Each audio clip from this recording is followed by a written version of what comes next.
The day we hit 500,000, I was scraping dried coffee off the pharmacy counter with my fingernail, thinking about pawning my wedding ring. That's where I was, mentally, emotionally, financially. Just trying to stay upright in a CVS on North Dixie, pretending my son wasn't dying by inches. I had 3 minutes left on break when I checked the fundraiser page again, like I'd done 100 times before. I wasn't expecting much. Maybe another $20 from someone's aunt. But there it was. $502,118. I stared at the number like it might disappear. Refreshed the page. Still there. Still real. My hands went cold. My face too. I just stood there, blinking like an idiot, until my shift lead walked past and asked if I was okay. I said yes, but I wasn't. Because that number meant hope. That number meant Nathan might actually live. Nathan's my son. 7 years old. Big brown eyes, soft voice, always drawing rockets or turtles, usually both. He was born with a messed up heart. Not a broken heart like in the stories. A literal, failing, badly assembled heart. Doctors gave it some long name I can't pronounce. All I knew was that blood didn't flow right, and every day felt like waiting for a silent bomb to go off. He couldn't run without wheezing. Got dizzy if he stood too fast. Turned blue in the lips if he laughed too hard. And for a long time, we were just managing medications, checkups, hospital visits. Until one day his cardiologist sat me down and said, if we don't operate within the next year, he won't make it to 10. The surgery cost $500,000. And it wasn't covered. Not by our insurance. Not by Medicaid. Not by any of the miracle nonprofits people kept sending me links to. So I did something I swore I wouldn't. I let my cousin Melissa set up a fundraiser. She was always good with numbers, ran little side hustles, knew how to make things official. She said she'd take care of everything, the site, the account, the paperwork. Ashley, my sister, helped write the post. I just sat back and hoped people would care. And somehow they did. It got shared. Picked up by a news channel. Some influencer even posted about it. Money started coming in. $10, 50, 500. Then someone dropped 20 grand anonymously. I cried in the break room and didn't tell anyone why. When we passed the goal, I texted Melissa. She sent back a confetti emoji and said she'd transfer the funds to the hospital in the morning. I should have felt relief. But I didn't. Not really. There was this weird tension in my chest. Not panic. Not dread. Just something off. Like when Nathan says his stomach doesn't hurt, but his eyes won't meet mine. I ignored it. I didn't know yet that everything was about to fall apart. Melissa didn't text me the next morning. I told myself maybe she was just busy. She'd always been kind of scattered, the kind of person who'd set her purse down on top of the car and drive off. But she was sharp when it came to money, and that's why I trusted her with this. She'd said she'd handle the transfer to the hospital. She said she'd already spoken to someone in billing. It should have taken a day, max. So when a full 24 hours passed and I didn't get a single update, I started to feel it. That cold, awful stirring in my stomach that I'd learned to ignore over the years. The same feeling I'd gotten the day Jake came home, late smelling like a stranger's perfume. The same feeling I'd had in that hospital room when Nathan's oxygen dipped and the monitors started screaming. I didn't say anything out loud. Just kept working, kept moving. I called the hospital billing department that afternoon. They hadn't received anything. Melissa didn't pick up my calls. No replies to texts either. Not even her usual dumb gifs. Just silence. Ashley told me not to panic. Said Melissa probably just forgot to tell me it was handled. Said maybe the payment was in process and hadn't posted yet. She even offered to swing by Melissa's place to check in, which, in hindsight, was odd. Back then, though, I was too exhausted to see what didn't add up. I wanted to believe Melissa was just overwhelmed, or sick, or had a tech issue. I needed to believe that, because the alternative, the idea that she'd touched that money, that she could have taken my son's chance at life, was too ugly to think about. But even as I tried to rationalize it, I felt the fear spreading under my skin like frostbite. Because silence always means something. And Melissa wasn't just silent. She was gone. By the third day, I stopped pretending. I didn't go into work. Called out sick, though I wasn't sick, not in the normal sense. I was glued to my phone, refreshing every page I could think of. The bank portal, the hospital's billing system, the fundraiser dashboard. Melissa still hadn't transferred anything. I tried calling her from my phone, then from Ashley's, then from a work number I borrowed. Nothing. Straight to voicemail every time. The sound of her voice on that stupid recorded message, all bubbly and fake. Made my skin crawl. Around noon, I drove by her place. Beige split level on Pinehurst. She wasn't home. No car in the driveway. Curtains drawn. Her mailbox was stuffed full. Like, she hadn't checked it in days. That's when the panic hit me hard. I went home and opened the fundraiser account myself, the one Melissa set up under her email. I hadn't touched it before. I'd trusted her. She made it sound like there were all these steps, all these security things that only she knew how to handle. But when I finally logged in, using the password I remembered her mentioning once at a barbecue, my stomach dropped. The balance said $0. The money was gone. Withdrawn in chunks, all within 2 days of us hitting our goal. I couldn't breathe. I think I sat on the floor for 10 minutes, not moving, just holding my phone in my hand and staring at that zero like it might change if I blinked enough. Ashley came over an hour later. I told her everything. What I saw, what I tried. She didn't say much at first. Just kept rubbing her arms like she was cold. Then she said, "Maybe there's a mistake. Maybe she transferred it already, and it just hasn't shown up yet." But she couldn't look me in the eye. And right then, deep down, I knew something was off. Not just with Melissa, with Ashley too. It was the way she kept glancing at my phone. The way she changed the subject every time I mentioned calling the police. I wanted to believe it was just a glitch, a misunderstanding, but that would have required trust. And that, apparently, was something I didn't have anymore. Ashley stayed at my house that night. She made grilled cheese like we were kids again, and poured me a glass of wine I didn't want. Told me not to spiral. That maybe Melissa panicked or had a breakdown. "She's not evil," she said. "She's just messy." It felt rehearsed. I nodded. I even forced a smile. But I wasn't listening anymore. I was watching her. Ashley and I had always been close, or at least that's what I told myself. She was 3 years older, the pretty one, the confident one. I was the one who made sure everyone got home safe. Growing up, I thought we were a team. Lately, I wasn't so sure. She kept her phone face down the whole night. Took calls in the hallway, speaking low. And when I brought up filing a police report, she stiffened. Said it would create a mess. Said we didn't need that kind of attention with Nathan's surgery coming up. That was the moment it clicked. She wasn't just defending Melissa. She was protecting something else. I didn't sleep much. I kept going over it in my head, the way Ashley looked when she first walked in, her hand shaking slightly. The way she flinched when I said the money's gone. And her quickness to shut down the idea of law enforcement. None of it felt like concern. It felt like guilt. I started replaying everything from the past few months. Little things I hadn't questioned. Melissa getting weirdly involved in the fundraiser logistics, even when I hadn't asked her to. Ashley pushing for her. Ashley always changing the subject when I'd ask too many questions. Even Jake acting off, detached, distant, like he was carrying a weight he didn't want me to see. It was like realizing you'd been living in a house full of mirrors, and all at once the glass cracks. So I smiled. I thanked Ashley for the sandwich and the wine. I told her she was right, no cops. Not yet. I said I'd wait and see. But I already knew I wouldn't. I was done trusting anyone in that house, but my son. I found the phone by accident. It was Sunday, cold again, wind snapping against the siding. Nathan was with a neighbor's kid, building a snow fort out back, and I was in the garage digging through old boxes looking for his winter boots. The cheap kind we got at Target last year, always sliding off his heel. I wasn't thinking about anything except frostbite and zippers, when my hand hit something hard wedged inside an old shoebox. Not boots. A phone. Small, black, dusty.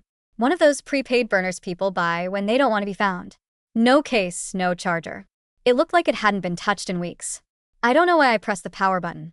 I don't even remember making the decision. It lit up, low battery warning flashing. I turned it over in my hand. No lock screen, no password. Just open. There were only a few apps. Text messages. Nothing fancy. The number didn't look familiar, no contact names. Just strings of digits. I scrolled out of pure instinct, like my body knew something my brain hadn't caught up to yet. That's when I saw them. Messages from Melissa. Short, clipped exchanges. At first they didn't make sense. Mentions of timing, pressure, wire transfers. Then names. Hers. Ashley's. Jake's. And the one that froze me in place. She can't know. I'll keep Ashley quiet. She owes me. You just get the money out before she checks. I didn't move. I didn't breathe. The wind rattled the garage door, and I just stood there, gripping this ugly little phone, feeling my whole life tilt. I scrolled more. Dozens of messages. Melissa threatening Ashley, something about photos. Mentions of the affair. My husband's name. Over and over. I didn't cry. I didn't scream. I just walked inside, locked the garage door behind me, and sat at the kitchen table like someone hit pause on the world. The phone sat there like a loaded gun. And for the first time in days, I wasn't confused anymore. I was angry. I didn't tell anyone about the phone. Not Ashley. Not Jake. Not even the cops. Not yet. I needed to be smart, quiet, calculated. I couldn't afford to come at this the way I wanted to, with fists and screaming and every ounce of betrayal pouring out of me.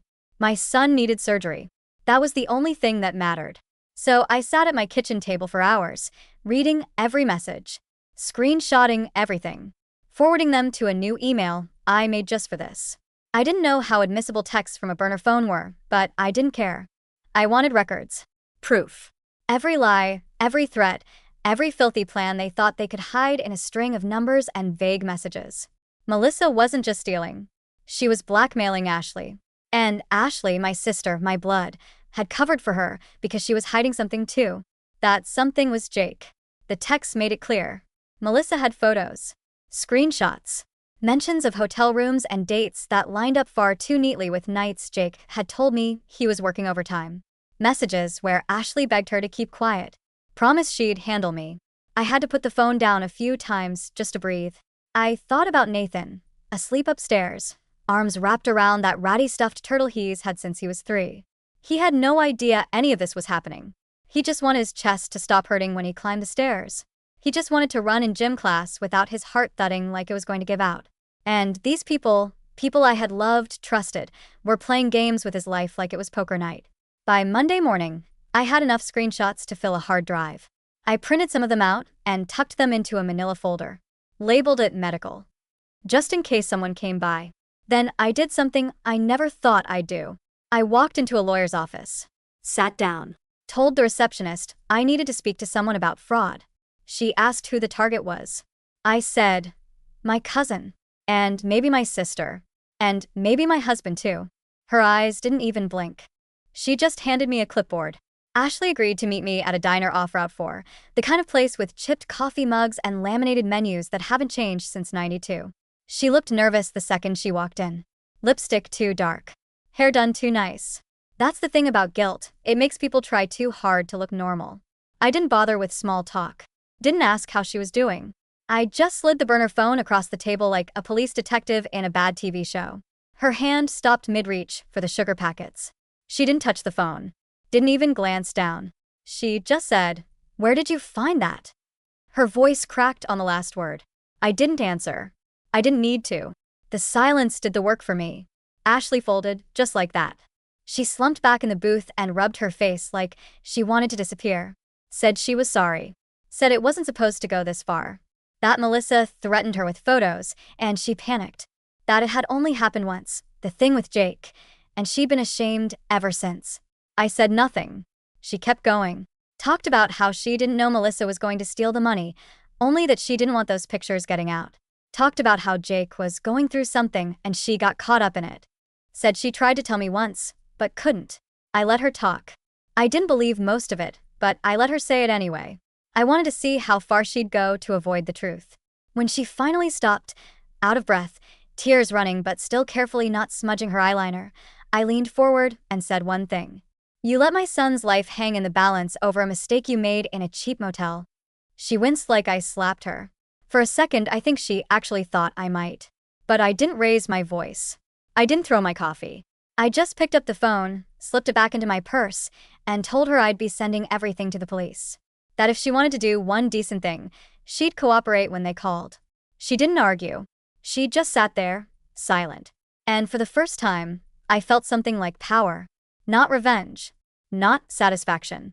Just the cold, steady kind that comes when you stop waiting for people to save themselves. I dropped everything off on a Tuesday. The burner phone. The screenshots. A typed statement with dates and names, and every horrible thing I could back up with a file or a message. I walked into the police station with that folder clutched to my chest like it was my son's X-ray results. like it was life or death, because in some ways it was. The detective who took my case didn't seem surprised. He listened, took notes, asked for timelines and bank records, asked me if I felt safe. I said I felt numb. That was the most honest answer I could give. They didn't arrest anyone that day, but wheels started turning.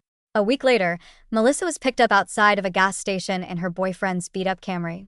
She tried to say it was all a misunderstanding, claimed I gave her permission to manage the funds. But she couldn't explain the text messages, or the burner, or why the money was routed through 2 fake LLCs before landing in a crypto wallet. They froze her accounts. Ashley was called in for questioning. I didn't hear much after that, except that she admitted to covering for Melissa, that she broke down halfway through and told them about the blackmail, about the affair, about everything. Jake didn't stick around long enough to answer questions. 2 days after the police talked to Ashley, he packed a bag, left a voicemail saying he needed space, and disappeared. I haven't seen him since. I don't even care where he went. That part of me is gone now. The one that waited up, made excuses, fought for scraps of decency. The story hit the local news. Not front page, but enough for people to whisper. The fundraiser theft. The family betrayal. I had reporters knocking on my door and strangers demanding me things like stay strong, and I'd have burned the house down. But I didn't burn anything. I just kept going to work, kept getting Nathan to his appointments, kept checking in with the lawyer. The money wasn't all recovered, not at first. Some of it was gone for good. But between what the cops froze and what the community re-raised after hearing the truth, we got close. Close enough for the hospital to go forward. And for the first time in a long time, it felt like maybe, just maybe, we'd make it. Nobody tells you that after the worst is over, things don't feel better right away. Just quieter. Like someone muted the world. Melissa was officially charged with wire fraud and grand theft. The words looked ridiculous next to her name. I used to loan her casserole dishes. Now she was being processed like some kind of corporate criminal. Ashley lost her job 2 days after the police report became public. The school couldn't keep someone on staff who was tied to stolen medical funds and an affair with her sister's husband, even if she wasn't charged. She sent me one last message. I'm sorry. I really, really am. I didn't respond. I didn't block her either. I just let the silence do what I couldn't. As for Jake, he was a ghost. He didn't fight me on anything. Didn't file for custody. Didn't ask to talk to Nathan. He was just gone. Like a piece of furniture that got taken out of the living room and never replaced. The kind you don't miss until you need somewhere to sit and then realize you're better off standing. People around town started acting weird. Some overly nice. Others avoided eye contact. A few gave me this look, like pity mixed with gossip. I hated that most of all. But there were good things too. My boss gave me extra time off, no questions asked. The fundraiser started again, a second round, started by people I didn't even know. Someone even set up a meal train for the week of Nathan's surgery. It wasn't loud support, but it was real. Nathan didn't ask about Melissa. Or Jake. Or Ashley. Kids are smarter than we think. He could tell something was wrong, but he also knew I wasn't ready to explain. He just held my hand more. Sat closer on the couch. One night, after a long shift, I found a drawing on the fridge. He'd taped it up himself. It was him, standing tall with a big red heart on his chest. Beside him, me, hair a mess, eyes tired but smiling. He wrote 2 words in shaky block letters underneath. We're okay. And somehow in that moment I believed him. The hospital smelled like lemon disinfectant and stale air. I sat in the pediatric cardiac wing at Cincinnati Children's, wrapped in a thrift store cardigan I hadn't washed in a week, holding a cup of coffee I couldn't drink. Nathan had been wheeled into surgery 40 minutes earlier, and already I was checking the clock like a reflex. The nurse had said it might take 6 hours. Maybe more. He hadn't cried. Not once. He squeezed my hand when they took him. Said, "It's okay, Mom." Like he was the one comforting me. I kissed his forehead and didn't let myself cry until the double doors closed. I thought that moment would break me, but I didn't break. Not anymore. I sat there with everything. The betrayal, the loss, the public shame, the debt, the silence, all piled up inside me like bricks. And under it all, one sharp, steady thread. He's getting a chance. That's what this was for. Not for closure. Not for justice. Just for this, a shot at one more birthday. One more year of climbing trees and drawing turtles and breathing without fear. At one point a volunteer came over and asked if I wanted prayer. I said no, but she sat beside me anyway. Didn't say a word. Just kept me company for a while. And I was weirdly grateful. At hour 3, a surgeon in blue scrubs stepped out briefly to give me an update. He's stable. Everything's going according to plan. That's all he said. That's all I needed. At hour 5, I fell asleep sitting up. Woke up with a stiff neck and a numb hand. And at hour 6 and 42 minutes, the surgeon came back. He looked tired but calm, smiled just a little, and said, "It went well. He's in recovery now. You'll see him soon." I didn't cry. Not right away. I think my body had forgotten how.